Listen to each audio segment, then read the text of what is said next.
பூஜை அறையில் கண்மூடி கைகள் சேவித்து கணீரென்று பாடிக்கொண்டிருந்தாள் சீதாலட்சுமி. 60 நெருங்கும் வயது. கவலையும் தோயும் 6-7 வயதை கூட்டி காண்பித்தது. கருப்பு மெல்லையுமான ஈரக்கூந்தலை நுனியில் முடிந்திருந்தாள். நெற்றியில் பட்டையாய் திருநீரு, காதில் சின்னதாய் அந்த காலத்து இட்லி சம்மல், 7 கற்கள் பதித்த மூக்குத்தி, 2 பவுனில் செயின். முருகனை உள்ள முருகி பாடிக்கொண்டிருந்த சீதாலட்சுமியின் கண்களில் கண்ணீர், இடையிடையே இருமல். உள்நோக்கி எறிந்த காமாட்சி விளக்கின் திரியை குச்சியை எடுத்து ஒழுங்குபடுத்தினாள். அவந்திகா குளித்து முடித்து சல்வாரை அணிந்து கொண்டு கிச்சனுக்குள் ஓடினாள்.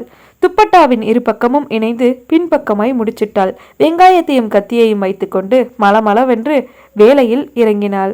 நறுக்கியவைகளை ஓரமாக வைத்துவிட்டு ரவையை வானலியில் போட்டு பொன்னிறமாக வறுக்க ஆரம்பித்தாள்.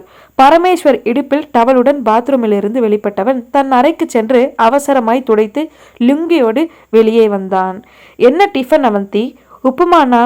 உனக்கு அது மட்டும்தான் சமைக்க தெரியுங்கிறத 3 நாளா அதையே பண்ணி நிரூபிக்கணுமா? வெங்காயம் வதக்கியபடி அண்ணனை செல்லமாய் முறைந்தாள். நல்லா இருக்குன்னு அன்னைக்கு ஒரு பேச்சுக்கு தானே சொன்னேன். அண்ணா சினிங்கினாள். சரி சரி, சீக்கிரம் முடி, சாப்பிட்டு கிளம்பணும். உப்புமாவுக்கு சைடிஷ் என்ன பண்ணலாம்?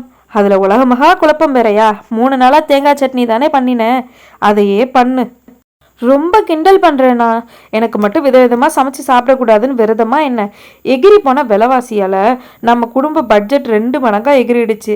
அதனால் நாக்கு கட்டுப்படுத்த வேண்டியிருக்கு. உனக்கு பூரி மசாலானா ரொம்ப பிடிக்கும். கோதுமை மாவையும் எண்ணெய் விலையையும் நினச்சி பார்க்குறப்ப பல்ஸ் ரேட் எகிருதே.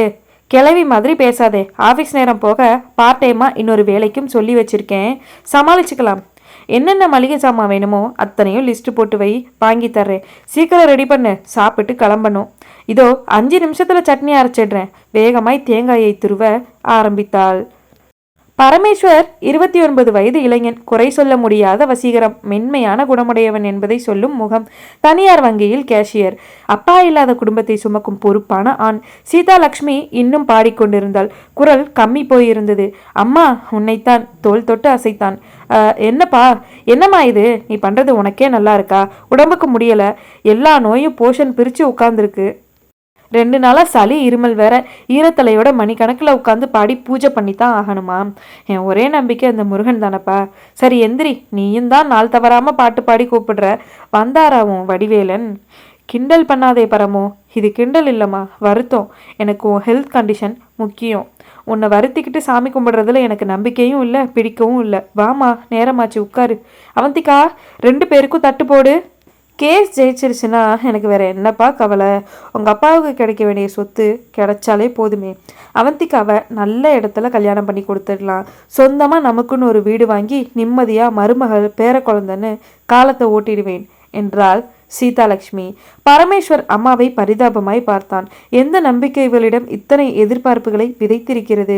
சட்டத்தின் கண்களுக்கு தெரியும் நியாயம் எதிராளியிடம் இருக்கும்போது ஏன் பணத்தையும் நேரத்தையும் உடம்பையும் விரயமாக்கி வேதனைப்பட வேண்டும்? சீதாலட்சுமியின் நம்பிக்கை, எதிர்காலத்தின் மீதான பயம், தன் நிலையை நினைத்து கோபம் எல்லாமாக சேர்ந்து பிடிவாதமாக கேஸ் போட வைத்தது. சீதாலட்சுமியின் கணவர் வேணுரங்கன் அவர் தகப்பனாரின் அறிவிக்கப்படாத 2ஆம் தரத்து மகன்.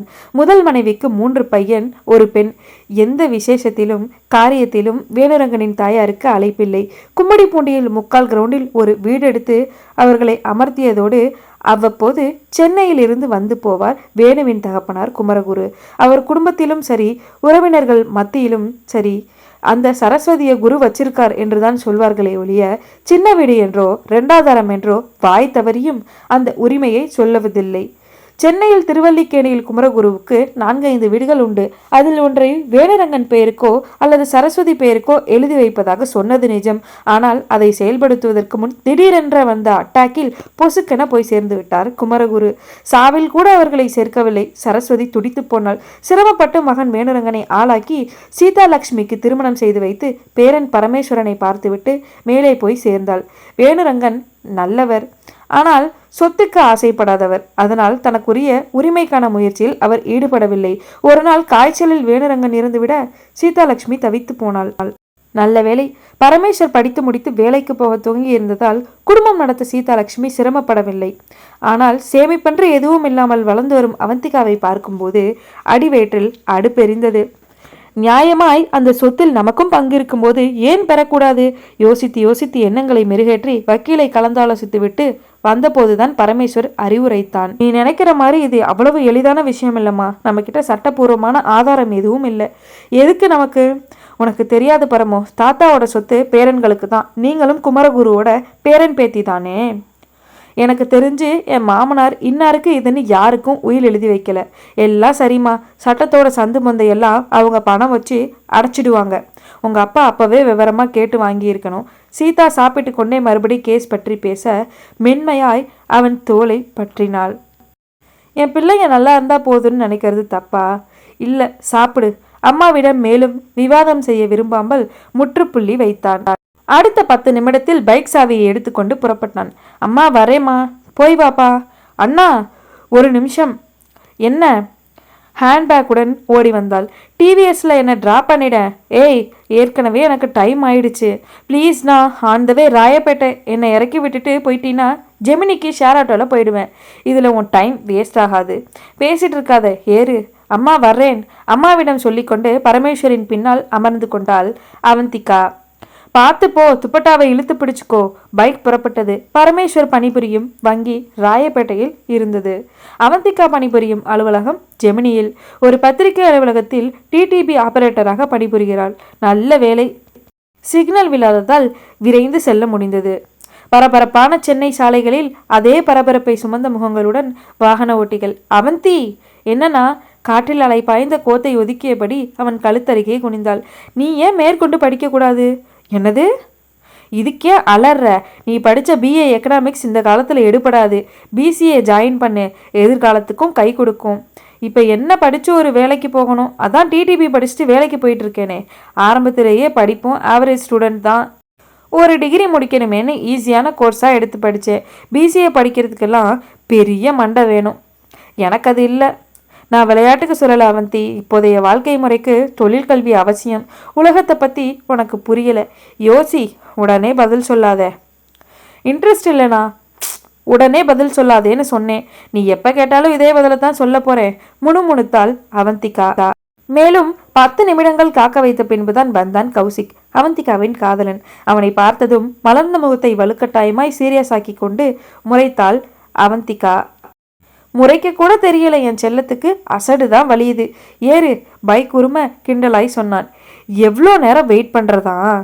வர்ற பஸ்ஸை எல்லாம் மிஸ் பண்ணிட்டு நிற்கிறப்ப பார்க்குறவங்க தப்பாக நினச்சிக்க மாட்டாங்களா? யார் தப்பாக நினச்சா நமக்கு என்ன அவிக்குட்டி? லவ்வருக்காக வெயிட் பண்ணுறதுனா சும்மாவா? அச்சோ, அதை ஏன் இவ்வளோ சத்தமாக பேசுகிறீங்க? முதல்ல ஏறு. எங்கே போகலாம்? எங்கேயாவது.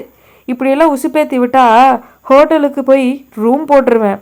சீ, ரொம்ப அசிங்கமாக பேசுகிறீங்க. முகம் சுளித்தாள். 20-30 வருஷத்துக்கு முன்னாடி வாழ்ந்த காதலி மாதிரியே பேசுகிற அவிக்குட்டி. நீ தேர மாட்ட. ஏறு. பின்லியலின் அமர்ந்தாள். பாகம் 2 சந்திப்போம். நன்றி.